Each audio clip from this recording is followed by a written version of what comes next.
E aí galera, tudo bem? Bom dia. Olha só, agora no nosso projeto O Capitalismo no Século XXI, eu quero discutir um pouco mais o tema que eu introduzi na aula de ontem, que é a precarização do mundo do trabalho. E a precarização do mundo do trabalho significa as novas formas, as novas relações de trabalho que surgem no século XXI, elas acabam fugindo dos padrões tradicionais de como se deu o processo de industrialização e dos próprios direitos trabalhistas conquistados a duras penas pelos trabalhadores ao longo da história. Os trabalhadores eles vão conquistando direitos à medida que eles se organizam, que se mobilizam, que fazem greve. E esse cenário ele tinha uma característica muito presente, muito marcante, no contexto em que o trabalho vivo era fundamental. O trabalho vivo continua sendo fundamental, importante, vamos só fazer uma ressalva, a gente já vai discutir isso com mais calma. Mas o trabalho vivo ele era a base do funcionamento da indústria. Então o trabalho vivo somos nós, seres humanos, lá operando máquinas trabalhando. Gradativamente, com a evolução técnica e tecnológica, chamada revolução técnico-científica, sobretudo a terceira revolução industrial, nós temos uma mudança drástica nesse cenário com o ingresso, a introdução da automação. Então, a automação e principalmente a introdução da robótica, que vai reduzir o trabalho vivo e aumentar a produtividade. Então, você produz mais com menos gente. Qual é a consequência imediata disso? A consequência imediata é a redução do trabalho vivo. Ela aumenta o trabalho, ela joga esse trabalhador que estava no setor produtivo, cria uma situação de desemprego, que nós chamamos de desemprego estrutural, ou seja, há uma mudança na estrutura produtiva, e essa mudança na estrutura produtiva joga trabalhadores para outros setores da economia, e em geral para o trabalho informal, para o trabalho precário. Então, e esse trabalho precário significa trabalhadores com remuneração mais baixa e menos direitos. Trabalho sem proteção, que é o que eu estou falando aqui nas aulas que eu estou discutindo com vocês nas aulas anteriores. Então, eu quero seguir um pouco o raciocínio do professor Ricardo Antunes, que é um economista brasileiro também, que ele fala, a redução do trabalho vivo, ela acaba jogando o trabalhador, acaba precarizando o mundo do trabalho. Então, o trabalhador vai necessariamente para o trabalho precário.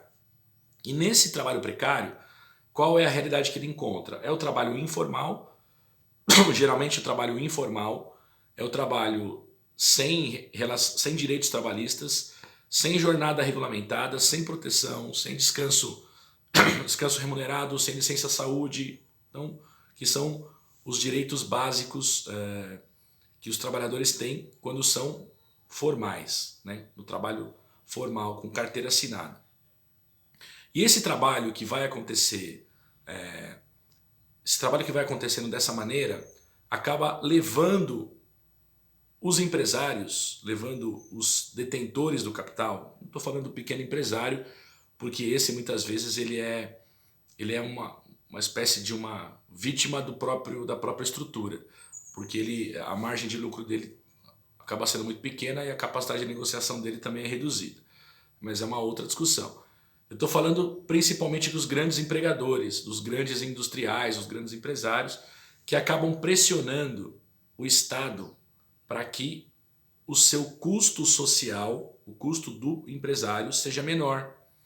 E reduzir o custo social significa reduzir direitos trabalhistas. Então, é nesse contexto que surge a pressão para que nós tenhamos uma flexibilização na lei trabalhista, para que nós tenhamos uma mudança na relação de trabalho, de modo que o trabalhador passe a se responsabilizar mais financeiramente por exemplo, pela sua aposentadoria, sugerindo uma nova relação que custe mais barato, fique mais barato para o empresário. Então essa discussão é importante. Agora, e aí para a gente poder pensar no contexto desse capitalismo do século XXI, Se a gente imagina um cenário em que eu tenho trabalhadores ganhando menos e numa condição mais precária, eu comprometo o universo do consumo. Porque a capacidade de consumo, o poder aquisitivo desses trabalhadores, ele também vai cair. A precarização do trabalho, ela compromete a reprodução do próprio capitalismo. Então, essa é uma reflexão necessária para se considerar o capitalismo no século XXI. Qual é a vantagem de nós exigirmos que as pessoas trabalhem em jornadas extenuantes, longos períodos e ganhem pouco? Então, ele vai ter menos tempo para consumir, ele vai ter menos dinheiro para gastar, naturalmente o comércio vai se sentir impactado, se o comércio vai ser impactado, a indústria também vai ser impactada. Então, a grande discussão que nós fazemos hoje, ao invés de reduzir o mundo do trabalho, é procurar criar relações em que eu possa ter mais gente ingressando no mundo do trabalho. Por exemplo, com redução de jornada de trabalho. Se eu reduzo a jornada de trabalho e aí eu consigo remunerar mais pessoas, eu tenho mais pessoas, mais trabalhadores com poder de compra, eu aumento o nível do consumo, eu reproduzo a própria lógica do capital. Então, eu estou só chamando a atenção para um movimento que a gente está vendo que é contrário. A desregulamentação do trabalho, a precarização do mundo do trabalho está levando mais gente a trabalhar extensas jornadas, sem descanso, sem direito a férias, sem nada. A condição do trabalhador está piorando. A precarização do trabalho está fazendo com que o universo do trabalho fique para uma categoria de trabalho com alguma qualificação, muitas vezes, ou semi-qualificada. Essa situação está piorando demais, certo? Então a gente está introduzindo elementos tecnológicos, a gente está aprimorando forma de atendimento, está disseminando o comércio, por exemplo, eletrônico, e a gente não está considerando nesse contexto, enquanto um projeto do próprio capitalismo, a preservação do mundo do trabalho, de modo que as pessoas mantenham um nível de consumo. Então percebam que a preocupação que eu estou trazendo aqui, que ela não é minha, quer dizer, não é só minha, é uma preocupação de vários autores da economia, é que nós estamos equivocados enquanto modelo, enquanto concepção de sociedade.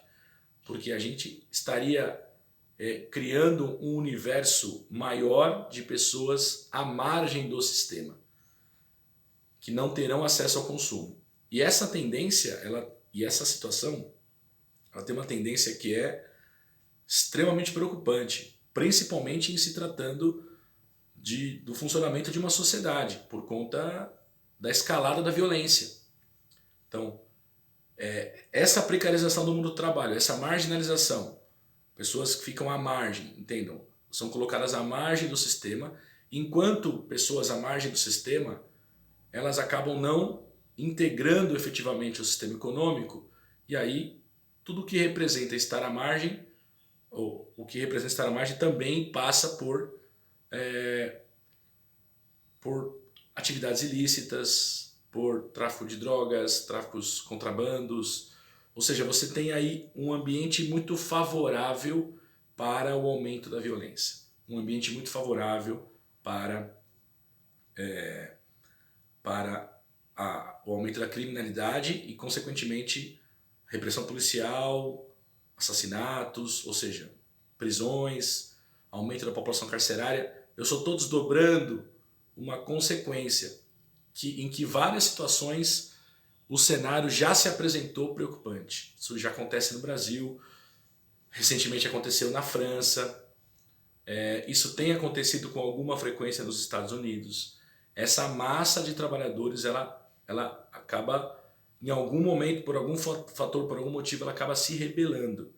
E às vezes o estopim pode ser uma coisa não ligada ao mundo do trabalho, mas as pessoas acabam canalizando todas as suas frustrações, revoltas, indignações frente à condição que ela vive naquele momento. Então, é só importante a gente contextualizar Então a gente está diante de um cenário em que o mundo está presenciando manifestações antirracistas, por exemplo, mas que, vamos pensar quem são essas pessoas que estão lá. Não, qual é o perfil e quais são as pautas. As pessoas, isso está presente. O tema central não é a economia, mas a condição econômica, ela leva as pessoas a esse estado de coisas, leva as pessoas a esse nível de revolta, e nós podemos presenciar momentos preocupantes em relação a convulsões sociais, a instabilidade. Mas é só um indício. Por enquanto a gente está começando o nosso debate, tá bom? Obrigado, um grande abraço e um bom final de semana.